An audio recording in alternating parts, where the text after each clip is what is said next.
What is something you can do to make the home feel more expensive without blowing the budget? As we're talking, I'm thinking, okay, doing this is going to cost this is going to be cost that. They're probably not going to want to spend extra money on that. I'm literally thinking about the nuts and bolts. It's hard for me to break out of that, and I don't want to, actually. And we should be on a team, really. Right. And the end goal and the end game is to have a happy client in the end.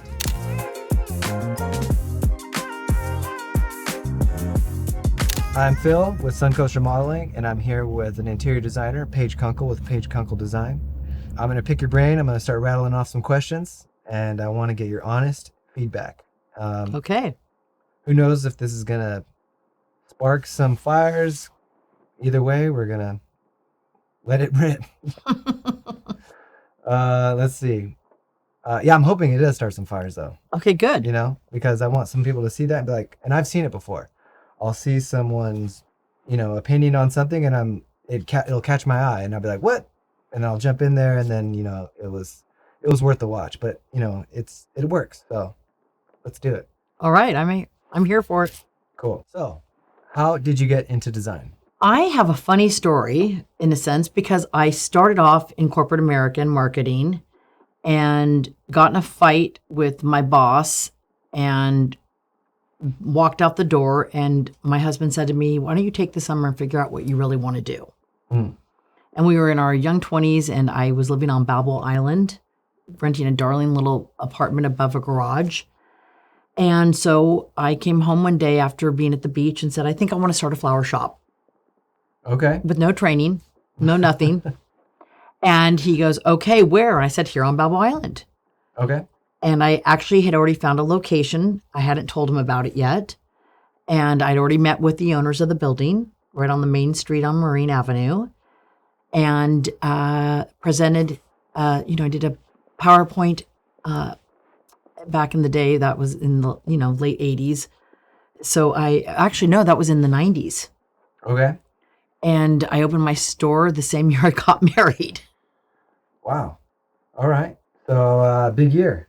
Big year. So wait, you made this presentation on PowerPoint to show your husband? Yes. Oh, okay. You knew that's what it was gonna take to sell him on this idea? Pretty much. He's a banker. Oh, okay. He's in the mortgage industry, so I knew that I was going to have to show him a plan. A business plan. As much as I could figure one out. Okay. And since I had no training and no background of owning a retail store or any type of store, I put together what I thought would make sense and did a whole explanation on it. And he said, okay. So you started a flower shop. Yep. How did it go? It was great. So we started the flower and it was a flower and garden design business. And that led me into designing topiaries and all sorts of things and event planning and the whole gamut of being a florist. I was self-taught. Then I'd have clients come in and they would say to me, hey, can you design our garden and yard? So I read up on how to do it and I designed it.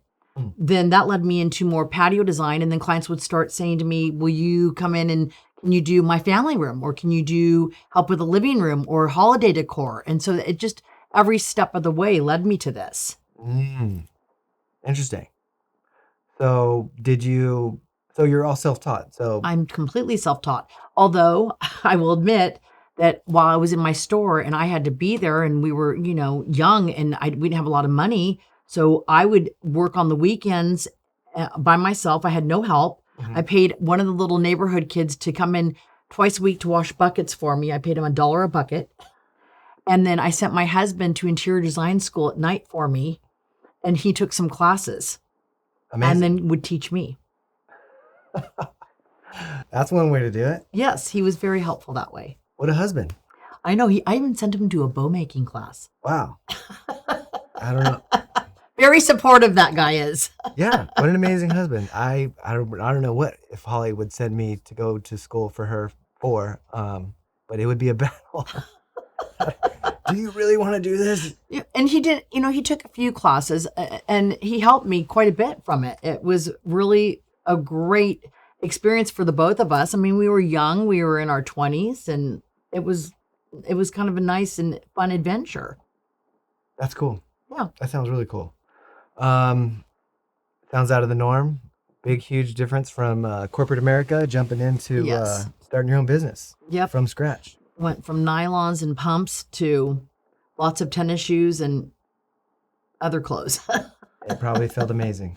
It did. And it was amazing to feel that I had so much to give in so many different ways, and the creative, juices that would flow. I loved every minute of it. I still do. Yeah, that's cool. That's super cool. So that's how you got into it. It slowly, but it started there, grew to where it is now. What do you love most about what you do? That every day is different. Every Okay. day is different. It's not, continually the same exact thing. Yes, we deal with projects and contractors and subcontractors and clients. That remains the same, but it's never the same. It's always a new challenge, something that's out of the box that we're learning from. Every day is a new educational opportunity. Totally. Yeah, I was never, I hated school. And sitting in class or sitting at a desk or something like that was Right. just mind-numbing. It you know? is. Yeah, so the change is actually one of the things that I love most about mine as well. Me too. It's every day's a new adventure. Yeah, what's a project you're really proud of? Well, we're working on one now Oh, that is a large build, and why it's there's so many projects I'm so proud of. Truly, there are. I mean, there's probably 3 or 4 that really rank up at the top. But we're working on a project right now in San Antonio, Texas, and for the most amazing clients, we're so lucky to have them. But it's a 1600s authentic hacienda. whoa. And I mean, the authenticity that we're putting into this is, I mean, he even one day mentioned, half jokingly, but I think he wasn't, he wanted dirt on the wall. Like, he wanted the walls to look like they were done in the 1600s and that people would walk in and go, oh my gosh. And it's a large one. It's 17,000 square feet. Yeah. So it's a petite house. Yeah, it sounds massive. Oh, wait, no, you said 1,700 square feet? 17,000. Oh, okay, yeah. So it's a massive house. We called our petite project. That's hilarious. Okay, so what do you love most about doing that job? Because it's making the research that's going into it. And we already do a lot of Spanish colonial, being based in Mexico as well, and especially in San Miguel de Allende, which is so different than so many other areas of Mexico. Mexico has such a diverse design aspect because they do a lot of contemporary and modern there, especially in the beach areas. But San Miguel is a UNESCO World Heritage Site. So all the exterior of the buildings are all Spanish colonial. So, and they have to remain that way Whoa. because it is a World Heritage Site. Oh, So we are versed in that genre of Spanish colonial, but it's not always going back to a 1600s hacienda version. And that has been such a neat and wonderful exploratory and learning process. And I've enjoyed it immensely. I think anything that's historical that you get to work on is going to touch on so many areas of adventure and newness. yeah. Interesting. You wouldn't think. You'd think it'd be the opposite. No, because, everybody that goes to school these days that comes out, they're all looking at what's new and what's now, right? Yep. Well, this is taking you back so many hundreds of years that we don't build that way anymore. We don't build with adobe and straw on the walls. We don't do Boveda ceilings all the time anymore, or barrel ceilings. That's a specialty. And you have to bring in special artisans, and that's been really fun and creative. We do it a lot in Mexico. We do it in Texas occasionally. Very rarely do we do it here in California. I'd love to see more people go back to a look that was actually early California. Totally. Yeah, I know, right? So you guys will actually do those old techniques to build? You have to. Wow. So we are with our clients, and quite often it's us. And although our client in San Antonio, he is so on it, and he basically is running the show with us. We're alongside trying to keep up with him because he's so excited about this project, and this has been his dream. Like, it's his dream project. Gotcha. But normally we are running it, and we have to do a lot of research. And in fact, one of the boutique hotels we did in San Miguel, we were working on it, and it was 2 properties that at some point somebody put together, and we were putting all the mini splits in, and all the workers came running up to me to come look in Spanish. They were yelling for me to come look, and I understand enough Spanish to understand what they were saying, of course. So I went in, and they were excited because that they found adobe in the walls, and they found the straw in the walls. Yeah. So that meant it's one of the original streets in San Miguel, and it did date back actually to the same genre and time as what we're doing in San Antonio, the 1600s. And they were just excited because they don't always get to see that. Okay. So it was like a big find. Yes. Cool. Historical. Yeah. That is that's pretty darn impressive. Favorite, most proud job. Yes. I've never heard anything like that. Well, good. Very unique. We try to be. Yeah, I love it. So what kind of clients do you love working with? Well, I love all clients. Don't we all? Yes. Yeah. I mean, if we didn't have clients, we wouldn't have a job. Yes, in that aspect, we would be, where would we be if we didn't have any Exactly. clients? Yes. I love a client that trusts us, that comes in full on, no hesitations.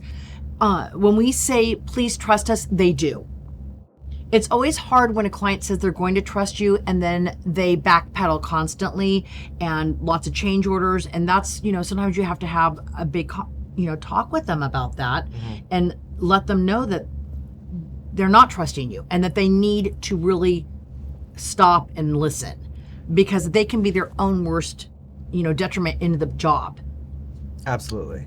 So on their project. A trusting client. A trusting is your client. favorite client. Yes. Trust the process. Trust the process. Trust us. Trust that we're going to do what you want us to do.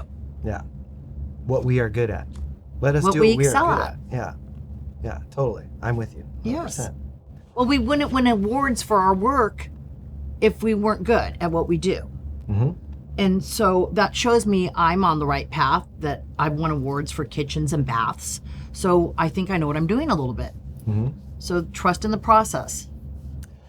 Yes. I'm trying to think of another analogy where you would, like, say, go into surgery. You wouldn't, in the middle of the surgery, ask, have you done this before?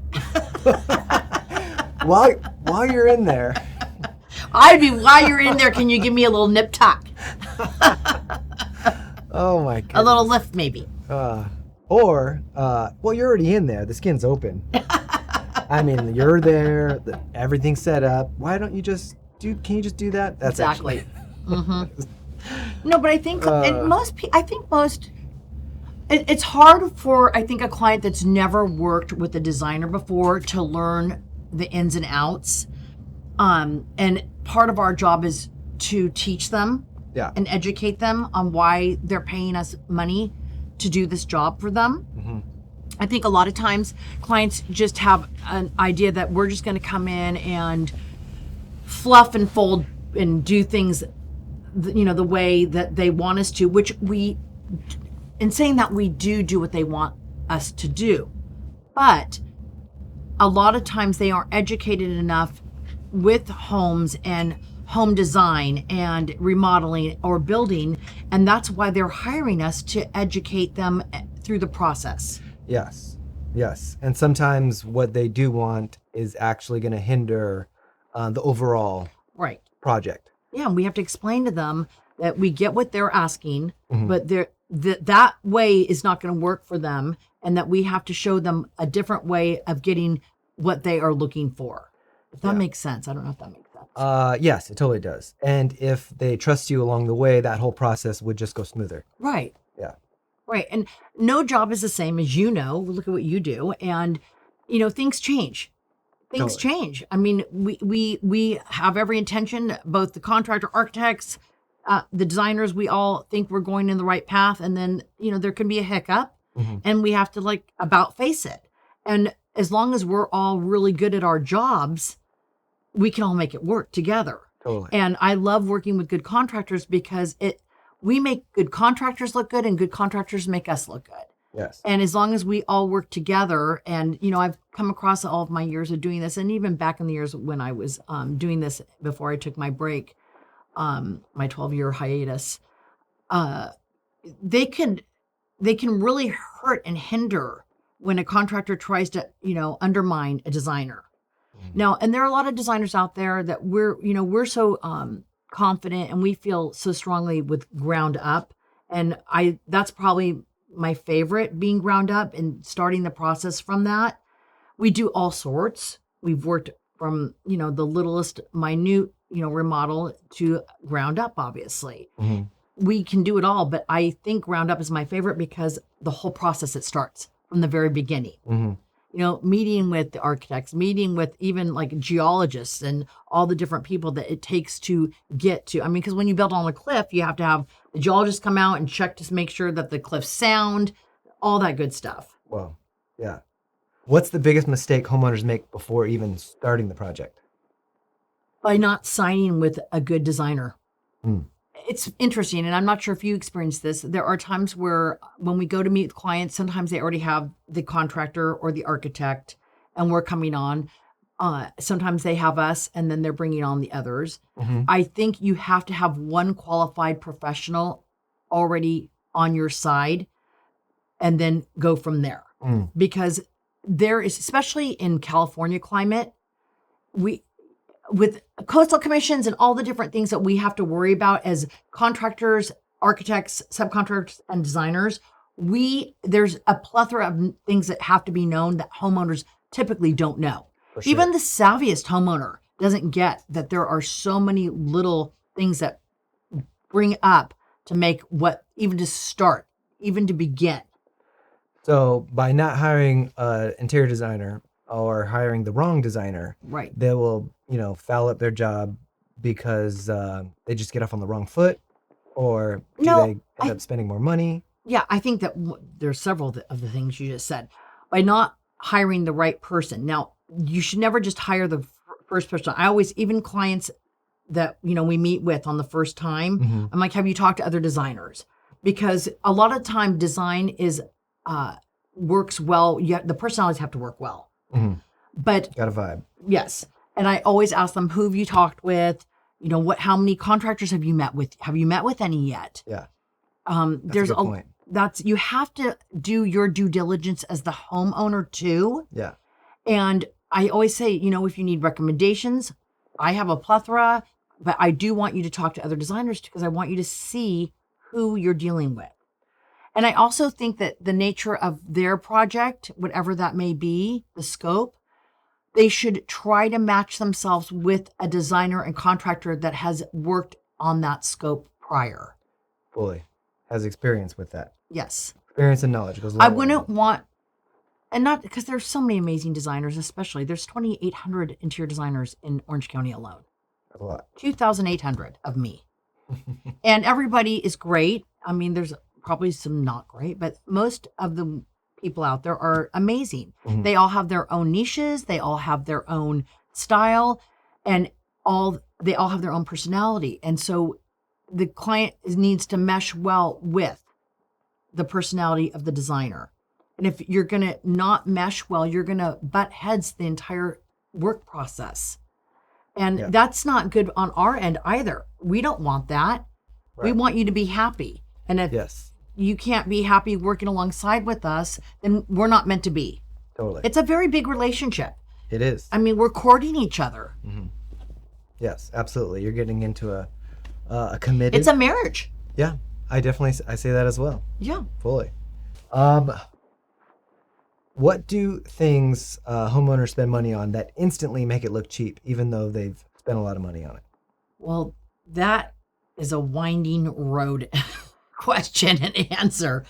I think quite often I think that it's not even about expense, that they are trying to do things in a way that they go down a road and they pick let's go with cabinetry. Okay. So if they go, you know what, we want to have the cabinetry all be this, and this company does it, and it's still expensive, mm-hmm. but they're not trusting the contractor and his subs or the designer and their subs.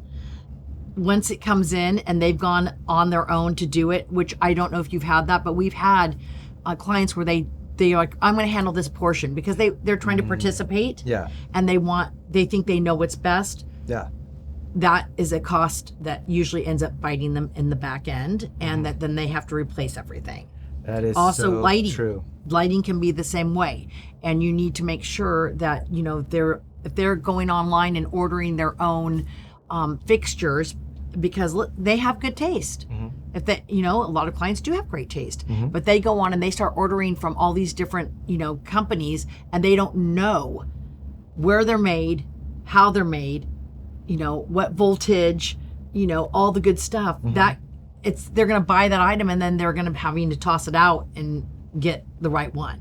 Because they didn't just trust the process. Right. And go with what you were going to Right. procure. And it goes back to trusting the process. Okay, so then you're basically saying the biggest cost that some people will spend, even though they spend a lot of money, but instantly they regret it, is when they try and go off and buy something on their own. They go bring it rogue. in. Yeah. Totally. And I get that they want to be involved and they want to be a part of the process. And we, as the designers, we actually encourage them to meet with us and go through the process of picking. I love taking clients to showrooms and having them be involved. We have clients that say, will you just pick everything out and we'll do the sign off and okay it? Yeah. And that's great too. Yeah. But I love it when a client wants to be involved and be part of the process and go to the slab yards with us. Yeah. And go to the tile factories with us, Yeah. and the tile showrooms and all the good stuff. I love that. I love them to be involved because it makes us feel that we're spending quality time with our client and allowing them to be a big, huge part of the process. And that is amazing. And that is one huge difference between you and me. Because you go ahead and take those clients out shopping. Go take them everywhere. Go hold their hand and take them places. Me, I don't want nothing to do with that. I want you guys to come to me once you've got it all picked out. I don't want to go shopping. Just make your job easy. Yeah. And I want to build. Yep. Yeah. I want to And you're install on the it. project side anyhow. You're managing it. Yeah. Yeah. So you guys, I appreciate, that's one of the huge reasons I really appreciate taking on a project when there's an interior designer involved. When there's not an interior designer, it makes my job much harder, much more out of my niche of building. It pulls me out, and it kind of extends the duration of the project, and the difficulty goes up as well, and it ends up actually costing more in the long run. Well, one of my biggest pet peeves is when a contractor tries to think he's an interior designer. And there's a lot of them out there. Oh, really? Mm-hmm. Oh. There's a lot of them out there. Yeah, that's actually one of the questions on here is where do you think those jobs fail when they have a contractor who wants to steer the ship or be the interior designer, and then you're on the project? Well, when I'm on the project, it usually causes arguments because they don't think things through. One of the things that I kind of pride myself in is that I like our design to be livable. Livable, user-friendly, workable for how the family's everyday, needs are. Not always do contractors understand that. They are great builders, but they are building, and they're building to suit, but they don't think about how everyday lives, all these kids or 2 kids or no kids or animals. We've done so many different homes where we've had multiple animals and multiple children, and I see that the family has such a busy lifestyle, so we've done built-in water bowls for the dogs so that they don't have to always worry about the dogs getting water. Yeah, and that's cool. And I'm not talking about a pot filler, because I know that that's really hip right now. We do the automatic refillable water bowls. I've never even heard of those. Oh my gosh, they're out of Australia. They're amazing. Oh. And so a dog goes and drinks, and it fills automatically right back up. So their dog, they don't ever have to worry. They have to clean the bowl out every, week. Yeah. Like, get the stuff out, the yuck. But things and- like that. But I think about that. That I put that. I know that they have little kids and they're running around, and mom's getting, 5 kids to different sports and a baby and to preschool and to other schools. We incorporate all that into our design of busy lifestyle. Now, not all contractors think that way. Okay. Do you think that way? No. Well, actually, when I know you have little ones, so. Yeah, well, okay, so my experience with clients and being the designer or lending my opinion is when there's no designer and the client is asking, what's your opinion on this? I give an opinion based on stuff I've seen in the past. That's it. I have no training. I have in design. I'm not doing that research. Well, how are you gonna think? How are you gonna use this space if such and such? Your kids in the dog bowls or the livable area. The way you're talking about it. Using the space. My brain is literally thinking as we're talking. I'm thinking, okay, doing this is going to cost this is going to be cost that. They're probably not going to want to spend the extra money on that. I'm literally thinking about the nuts and bolts. It's hard for me to break out of that. And I don't want to actually break out of that. I'd rather have me be in my lane, or not my lane, but just do what I'm great at and let the other professional do what they're great at. And we should be on a team, really. Right. And the end goal and the end game is to have a happy client in the end. A happy and thankful client. Yes, exactly. So that's one of the reasons why we're doing this interview, is because I really, really want to get in the mind of the interior designer, build the relationships with the interior designer, and really just spread awareness. Spread awareness to the clients, the potential clients. You really should hire an interior designer and a contractor, and especially if they work well together, you're just going to be so much happier in the long run. Well, and I can give an example on one of our projects that we've now done, several projects for this client. When we first started on their house here in Newport Beach, they had the architect separate, they hired the contractor separate, and they hired me separate. So the wife was coming in with me and the husband was coming with the other two entities. Well, we got together and I knew both of who the architect was, and I knew the contractor, but had never worked with them before. Yeah. Well, because I'm so involved, the contractor tried to quit. Oh, you intimidated him right off the bat, huh? I did. I didn't mean to. And I had to have a sit down with him and explain to him, I'm there to make you look good. Yeah. I'm there to make your job easier. Yeah. I come to the table with everything, with you. And he admitted, well, I'm used to working with the designers that come in and just throw pillows and colors. And I go, I'm not that designer. Yeah. And if you need to quit, I understand that, but I really would love to work with you. And I love working with new contractors all the time. I feel like we learn something from each other. Yeah. And we're there to make you look good as you're there to make me look good. Yeah. Well, by the end of the project, he still calls me all the time. We need to work on another project together. Cool. We are such good friends now, but he learned I wasn't there to take his job away from there. I was there to enhance. Amazing. And if he hadn't had me, that job would have fallen apart. Like most jobs and he freely do. admits it. Yeah. Like a lot of jobs, well, I don't know about fall apart, but a lot of jobs are just much better off, especially with an as engaged interior designer. Okay. It's not always that you can't always have, and even having a project manager for the contractors on site, sometimes they miss things. So when we're coming on site, we might catch something that the project manager didn't.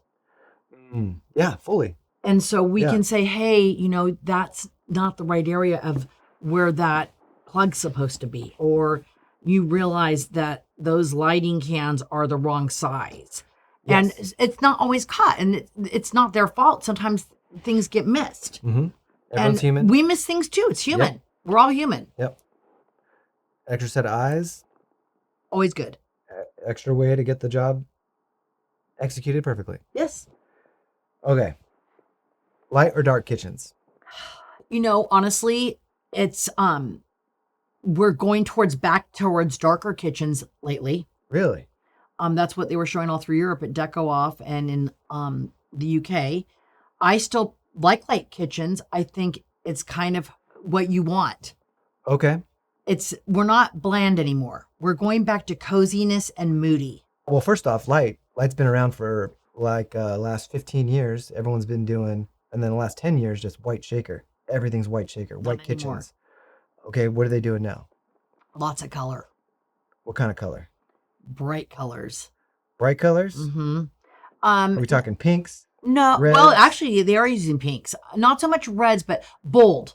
Okay. Bold is a better word to use. Okay. And they're mixing mixing warm color woods and natural color woods with color. They're still doing a color on the island, whether it's a gorgeous deep hue green or even a mustard yellow. Whoa. I mean, they're going back to some more corally colors. It's tending a little bit towards the 70s, but a modern version of that, an updated version. A contemporary 70s. Not contemporary, but a 2020s version of it. So an update. I think updated is a better word to use on that because it's not necessarily modern, but it's an updated version of those colors. Oh, okay. So the millennial pinks are back. Crazy. It is crazy, but and some really wonderful browns and warm tones. It's very moody. It's very cozy. It's back to cozy. Well, I'm all for it. Can't wait to start doing it. I haven't seen any of that around. So they're using even plums. Like it's really actually gorgeous. And when I'm trying to think, like tealy peacocks. Yeah. It's all vibrant. Sounds great. I'd rather have that than a white kitchen. Me, A stark moi white. aussi. Me too. Okay, next one. Remember, rapid fire, big opinion. Let's just, but this one's an easy one. But quartz or quartzite or natural stone? Who doesn't love natural stone? It's a little harder to maintain. I think, again, this goes to what the client wants to spend. I prefer using quartz, but quartzite is always going to be a very big seller in our industry. Because it looks more. And it's hardy. Yeah. And then, but worry about the maintenance. Just do the maintenance. Yep. It's going to be more maintenance. More maintenance, but they're going people still are going to lean towards that. Timeless. Natural's timeless, right? Natural's always timeless. Yeah. And we try to kind of think about that when we are doing the projects. I'll say, let's use a natural stone in this area because it's a less trafficked area. So you get that vibrancy from the natural stone, but then we'll use the other stones. We're in the heavy, traffic areas. Yeah. Get the porcelain underneath I'm with you. Open shelving, yes or no? I love open shelving, but more and more going back to that whole coziness, it's going to be less. You're going to see it less. You'll still see it maybe on the side of a kitchen sink, in a laundry, but not as much. Put your stuff away. Put your stuff away. Biggest pet peeve in home design? I'm so over the modern farmhouse. And if somebody comes up to me and wants to do one, I will do everything in my power to tell them not to. Most overrated trend right now? Most overrated trend is probably going to be the light colors and white. Yeah. It's over. It's over. Yeah. It's always going to be there in saying that. People are always going to use that because it's safe. Totally. But I think in the next 5 years, you're going to see so much color come out. It's gorgeous what they're doing right now. And that's one of the reasons I spend the money to go back to Europe for the big shows, because obviously the design there is first and then it trickles here to the States. Is that how that works? Yep. Okay. Good to know. Yep. So we're going to jump in front of that ball. Yes. Yeah. That's why I do it. I'm all for it. Makes sense. Smart. It is smart. That's a wise investment, and I'm sure it's fun. Yeah. I'm blonde, but I'm not. Oh, this is awesome. Okay, well, this one kind of pertains to our area. What are Orange County residents asking for the most right now? Orange County residents are all over the map. Oh, yeah. There is not one realm that's heavy right now. Okay. Everybody's different. Everybody. Kind of the beauty of Orange County too. Yeah. Detriment as well as greatness. And one of the reasons I love working in Orange County because we don't have a set design. But also in saying that, it depends upon where in Orange County you are. Okay. I would say coastal right now, everybody's so different. We're doing a very modern contemporary. We're doing a very actually cottagey cozy. We just finished a Hawaiian plantation. Wow. So it's all over the map. Okay. Let's say, so do you mainly work along the coast? Do you do anything inland? We do inland. I do Arrowhead. We do Palm Desert, Palm Springs. Oh, okay. To Orange County inland. So Orange County inland. Yeah. We don't do that much. Okay. Mainly coastal then. Okay. So coastal, Orange County, all over the map? All over the map. Okay. Let's see. But no more farmhouse. I know. That one lit. Or I should say spread like farmhouse, wildfire. modern farmhouse. Farmhouse is cool because that goes back to the new cozy, but modern farmhouse. What is modern farmhouse? What's the difference between farmhouse and modern Well, farmhouse? modern farmhouse has all the complete shaker with the metal roofs, the white, boards. It's all, it's all that. Okay. The ship lap, the whole thing. Okay. It's been overdone. If you drive around in areas in Newport, every other house is that. Okay. Good to know. And then just farmhouse is Farmhouse is more cozy. rustic materials. Rustic materials, lots of stone, great wood, Yeah. Distressed. everything warmed, distressed, everything. Okay. So how does it work? You say it starts in Europe and works its way here with fashion, or not fashion, but Well, that's actually part of it too. okay. And then how does it work in the States? Does it hit New York and California first and work its way in? Probably New York first, but because of I make the truck to Europe, I bring it back early. I come here and I'll call our reps for the different lines, the textile lines, and I'll say we need this, this, and this, and I've had this happen so many times where they're saying to me, "What is that?" We don't even know. We're not going to see that till so the shows are to go back. Sorry, I'm all over the map. Let's do it. Let's take it January is when the shows are. Okay. So I go to Deco Off in Paris in January. And then I have been invited the past couple of years to go to an invitation-only design show called DDL, Destination Design Week London. You have to be invited to that one. And we've been fortunate to go the past 2 years. And then I come back at the very end of January, and I'm loaded up with all I need to know for almost the year of the releases, because they show us pretty deep into what their year is going to be on all their samples and what's coming out. Yeah. So we get here, and the reps that have not been taken or had, a lot of the reps don't go to these shows because the companies don't pay them to. I have a question. So if it, so is something coming out at the same time in Europe? If you're going to these shows, it's going to come out here at the exact same time, or No. is it a delay? It's a huge delay. Oh, okay. It's about a 6 to 7, 8 month delay. Okay. So we get here, we start calling our reps saying, I need this sample because I couldn't wait to get it.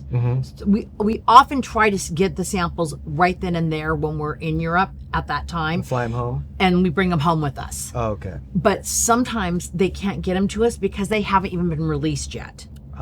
So we do have vendors that are so great to us. They'll send us home with their own supply of them, and then we have to get them back to them. But I'll get here and I'll say, hey, can you get, I'll say, Martin, can you get me this, this, and this? Yeah. He doesn't even know what I'm talking about. And I'll send him pictures, and he'll be like, what is that? Yeah. I don't even get to go to the show. We're having our company meeting in April. Okay. And that's when they'll release and tell us about all of our new lines. So we're ahead of them. Yeah. Yeah, that sounds, well, you're kind of like building yourself a niche as being like cutting edge, what's hot. And the reason I do that and pay the money to go to these shows, because it's expensive to fly your team there. We bet. go out and Yeah. we hit the ground going, and it's strong. And I appreciate that I'm doing this so that I can get it out there and let my clients see it before other people. Yeah. That's been the wonderful thing. Yeah. So my clients are getting to order fabrics that aren't even released here yet, that they don't even have samples here yet. Yeah, that sounds, yeah, because I personally hate trends, and I hate doing what everyone else is doing. So, And I have most of us have savvy clientele here, and they all Yeah. want something new, and there's always going to be wonderful, repeat of, really strong design, but not every, I always try to make the houses we work on different. I don't like to repeat clients. I don't like, and I'll have a client call me and say, I saw what you posted on Instagram. I want my kitchen to look just like that. And I will say to them, you know what? We can do that kitchen, but we're going to do it to you. Let's not do it that exact color. Yeah. Let's find the color that works for you. Well, I really want blue. Okay, well, let's find a better blue for you. Yeah. Because I think everybody has to have their own individual personality. That's huge. That's awesome. And I mean, our niche is our client. This is kind of like a little technical trick. How do you personally make a small space feel big? Doing built-ins helps. Having less furniture pieces. We had a niche off a kitchen on our house that we built for a client in Dover Shores. And they've always wanted to live in Hawaii full time, but it's just not feasible for their lifestyle and for the husband's work and such. So they really wanted us to recreate the feeling of them living in Hawaii. Okay. Was it a smaller house? It's a smaller house. Okay. We kept the footprint of the house. We only added a very small amount of square footage to the dirt for an office for the husband. But we took off the roof and we created higher ceilings. So that gave us a bigger feel. And then there was an area that used to be a family room that we were taking out and giving it to the kitchen because they're huge cooks and they love to entertain. They're huge entertainers. Okay. Well, I wanted to create an area that still felt cozy, but contributed to the kitchen, but also was its own, little spot. And we created a cook's library. And we had the volume from the ceiling, but this small little niche area. And it looks like it's huge and it feels like it's huge, but it's actually a very small area. And I did built-ins from the ground to the ceiling. Yeah. And it's cabinets down below that they can store overflow platters and dishware and glassware and linens. Okay. Because there was nowhere to have like a full butler pantry. Yeah. Without taking up space. And that space wasn't big enough to even give that up for it. So instead of doing that, we created a cook's library. A cook's library. So they have all their cookbooks in there. I have 2 really beautiful overstuffed cozy chairs, a little side table, and the husband and wife actually sit there and like enjoy a glass of wine or a cup of coffee, and it's right smack in the kitchen. That sounds amazing. And it's just such a niche. It's such an amazing little area, and she says that they get tons of compliments on it. That's so cool. So, to make a small area feel bigger, tall ceilings. Tall ceilings, but Built-ins. also built-ins, because the built-ins don't take up space like furniture pieces do. You would think a built-in does take up space. It doesn't. That sounds interesting. Yep. We built it into the location. It's a narrow piece, but it's deep enough to put platters. Yeah. So it's got to be like 16 inches? I think we went with about 20 inches built out with cabinets. But yes, the interior would be that. Okay. It doesn't sound like something you would... It sounds like you're taking away the square footage, but... So that's the answer. It makes it feel bigger. Yes. And that's more important than how... That's just the most important thing. And it is the best space in the house. I mean, it really is. It's when we go over, I love it. Yeah. It's still... And they are great clients, and I love that they trusted us to do that. Because that was a weird thing to do. Yeah. I've never heard of it. Whether you like it or not, what's the design trend you see right now that you are telling clients to avoid because it will pass soon? Right now, it's so different. I mean, everything's kind of coming back from... We're getting... Like, when I talk about the coziness, chopped up rooms are back. I mean, for so long, it was open. Yeah. Now... we're coming back to small cutoff rooms, and Dutch doors are back, which I never knew they were out. I've always loved a Dutch door. So it's hard to, a lot of the big open spaces are going out. That's huge, because a lot of people, we've been moving a lot of walls. I know. And it's interesting that they are, I mean, and what I was just saying about the little space in the kitchen that we created, that whole kitchen's very open. Yeah. And that's their dining room too. They only have one dining room. Yeah. So we did create an outdoor dining room for them underneath eaves, but so it's all one big great room, but we still created that little niche. Yeah.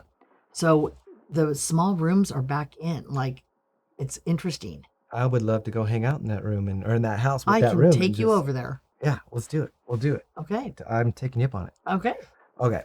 What is something you can do to make the home feel more expensive without blowing the budget? Custom furnishing. Custom furnishing. Mm-hmm. Going with custom furnishing. Mm-hmm. It's really not more expensive than ordering. It usually comes in a little under than what ordering from the design houses and showrooms. Really? And I'm happy that I have my own workroom here. So I have a workroom here and in Mexico, actually, where we create a whole line of upholstered furniture and also wood furniture and metal pieces too. But custom upholstered furniture can give it such a finessed look and finish off and give it an expensive look without breaking the bank. That's huge. That's cool. Because every time I've thought of upholstery or finishes, especially custom, I always thought it was way more. No, we usually come in well under anything Restoration Hardware does. Really? Mm-hmm. I should have probably not said that. We outdo them by thousands of dollars. Really? Mm-hmm. I had no idea. My family, I have family members. That's all they do is order these furniture or these furniture pieces. We can beat Pottery Barn, Restoration Hardware, Oh my goodness. Williams-Sonoma. My mother-in-law's gonna freak. If you pick really expensive fabric. Then it kind of balances out, but it still usually comes in a little under. Wow. That is mind-blowing. Okay, hey, but how does the furnishings make it feel more expensive as opposed to, I mean, can you tell a custom piece as opposed to something you picked out from Restoration Hardware? What about like your everyday homeowner? Everyday homeowner still.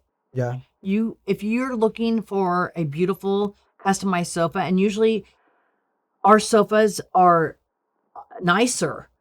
They come out nicer. I bet they come out nicer. What they're producing, because where they're produced now, back in the day, Restoration Hardware especially, they manufactured all here and it was really well made, and in France. Mm-hmm. And all their wood was beautiful. These days, it's all done a lot less expensively and not as finished. Mm. So we have clients that will not believe us and order an RH bed, and they get the bed, and then something happens, and we show them our beds, and they're wow. Yeah. So they learn the hard way one time, and then from then on, it's custom. Yep. And it truly does make a difference because you're getting to pick a higher end fabric, a more quality fabric. Yeah. I mean, fabrics today, we're so lucky. We have a million DRs on things. DR means double rub. So for you to show wear on this one spot, you'd have to sit and swipe it a million times or 100,000 times. And I don't do any furniture that's under 80,000 DRs. Oh. All those other companies we mentioned earlier, not even close. Okay. They're looking at 20, 30 max. You're getting a better quality. Yep. For Stronger Weizenbeck, double rub, wear and tear. It's much stronger. But these homeowners, they want to buy these pieces of furniture because they think of the brand name. Yeah. They get caught up on it's, RH. Yeah. And they spend a lot of money. But then they also, the turnaround time, they can get it fairly quickly. You're faster? Mm-hmm. All right, hear that, people? You guys need to stop buying stuff at Restoration Hardware. Call Paige Kunkle Designs. Yes, absolutely. Your phone's going to be blowing up, I bet. I promise you. It's the truth. Right one of my clients finally faltered and gave in to us. Yeah. And they were RH. Yeah. And finally, the bed kept getting back ordered. And she finally, she goes, we're going to be moving in. I go, mm-hmm. She goes, are you able to do it? I go, let me call and see if the fabric's available. Yeah. Fabric was ready to ship. We got the fabric in 4 days. It was built before they moved in and delivered. So when they moved in, they had a bed there. I had no idea custom can go so fast. It can. It depends. It's all on, we had some wood shortages and that was taking a little longer, but we still were running faster. Yeah. We were still quicker on our turnaround times. what are some things homeowners misunderstand about working with a contractor? Well, I think the biggest misnomer is that they think that they're going to get taken advantage of. Oh, that's a huge one. Yeah. I think that they think that by working with both contractors and designers that that they're going to pay out all this money and not really get what the value is. What they don't realize is by working with good, solid people, they're going to get more than the value. I can't speak for you, but I know for me, when they hire us, they're getting our cost on items. So they're not paying the retail price. They're getting the designer price. I don't know how you guys work with this as a contractor, because I'm not a contractor, but they also, working with a good contractor, I would think would bring to the table for you that all your background, all your subs, everybody's, you've got the insurance component, you have everybody, checked, and all their work ahead of time, that you trust all your subs, whether the tile fabricator, your woodcutters, everything, your cement layers, I would think, because you guys are all validated and checked ahead of time. So you guys all put a lot of time into creating your good sources and resources too. Yes. No, a lot of times clients don't understand the point of hiring a general contractor. A lot of times they think they can be the general contractor. And they don't understand how much goes into being the general contractor, as well as project management. And it is like being huge. An orchestra, right? So you're planning out every phase of it, and Right. you've been doing this over and over and over, so you know the process. Right. And it should be streamlined, and which it is, working with us. Homeowner, if they have the misconception that they can be the project manager / general contractor, they end up learning the hard way that they're going to end up paying more due to hiccups, or usually the job's gonna extend much further. With our process, we have each sub timed out, scheduled, who's doing what, where, why, and when, and the next guy's coming in right after them. Right. And then not only that, our subcontractors have worked for us so much that when they schedule our job, it's on the schedule. Right. A lot of times when the subs are working with homeowners. Just managing the calendar. Yeah. For you and the subs. I mean, that's a big deal and clients don't get that too. I think sometimes they undercut the value in that because everything is on a time frame for us, totally. both of us. Totally. And so you have to be so precise. And yes, there's always a flexibility of 1 to 2 days on either end, either moving it up or moving it behind, depending on where your scoring's going on the project. But I mean, that's a huge value, having a good contractor, because you're managing that. And as the designer, I'm reaching out to you. Hey, are we ready for tile to be installed? Are we ready? Because we're budgeting our time and for all the materials to come in. Yeah. And that also goes with appliances. I think it's such a mistake. And one of the things I don't love about when a contractor tries to do the appliances for the client is we've spent years learning about all these appliances in great length. Yeah. BTUs, all the different elements that go into why make this oven's better than that oven, or why that range is better than that, why that refrigerator's better. You guys don't know it as much. Yeah, we just want to plug it in. Yeah. So a lot of clients get steered the wrong way, in my opinion, by contractors. And I think that's what contractors need to trust in us more, to show that the value there on the appliances. Because I have clients that come in and they're like, I want all Thermador. Why do you want Thermador? Tell me why you think Thermador is the best for you. Oh, my contractor told me. It's a big name. Yeah. Let's look at, okay, Thermador's great, but for the price you want to pay, you might want to look at Blue Star or Bertazzoni, because that oven has the same values in cooking implements as what the Thermador has, but you're going to save X amount of money because it's not a Thermador. Yeah. And that money you could put towards that. You can put that into something else. Yeah. And so that's a huge thing with me. And I'm a cook. I love cooking. So I have gone to great lengths with my team. I get us trained all the time. When new products come out, we are with those reps of all those vendors. And I love Thermador. We use a lot of Thermador. We use Miele. We use La Cornue. We use a lot of Middlebury products. I mean, Redazzoni. We do it all. Yeah. But I like to match the client to the correct. And because we're so lucky now with all the appliance companies, when we can do panel ready, you don't have to do ensuite anymore for it all to match. Ensuite, so, meaning that you only want all Thermador because all the silver's going to match. Yeah. All the stainless steel is going to match. Yeah. So you can do panel ready on things, and you can have you could have a Sub-Zero refrigerator, you could have a La Cornue range, you could have a Miele microwave and coffee maker. You won't be able to tell the difference because they're all custom panels that'll match the cabinets. Exactly. Yeah.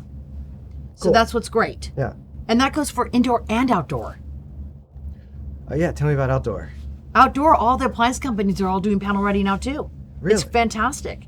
And so many of the companies now have expanded their lines and doing matching metal cabinetry.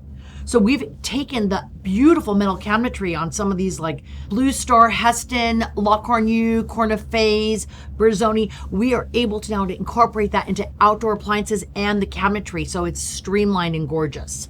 Yeah, that sounds amazing. Yes. I had no idea they were doing panel ready. Oh, outside. ever. Yes, we love it. Amazing. Yep. Cool.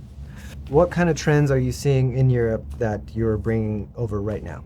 Right now we're bringing over a lot of color. Mm-hmm. We're going back to being bold. The muted is out right now. It's going back to the strong feeling of lots of rooms and coziness and comfortable furniture. Even in a more modern contemporary home, you're seeing a more soft, cushiony sofa. Okay. But color's back in, and it's going to stay in for a long time again. Cool. I'm all for it. I am too. I love it. Well, cool. This has been an amazing interview. I'm stoked. Thank you for having me. Yeah, you're absolutely welcome. Thanks for bringing the flowers. Yeah, well, it's the old florist in me. Yeah, now it makes sense. Yes. Yeah, give me a handshake. Bam. Thanks for being on. Thanks for having me. You're welcome. So thank you guys for watching. Don't forget to like, subscribe, and hit that thumbs up button. So if you're remodeling in Orange County, please DM us plan. And if you're looking for a great interior designer, look up PaigeKunkleDesigns.com. Thank you guys for watching. I'll catch you guys on the next one.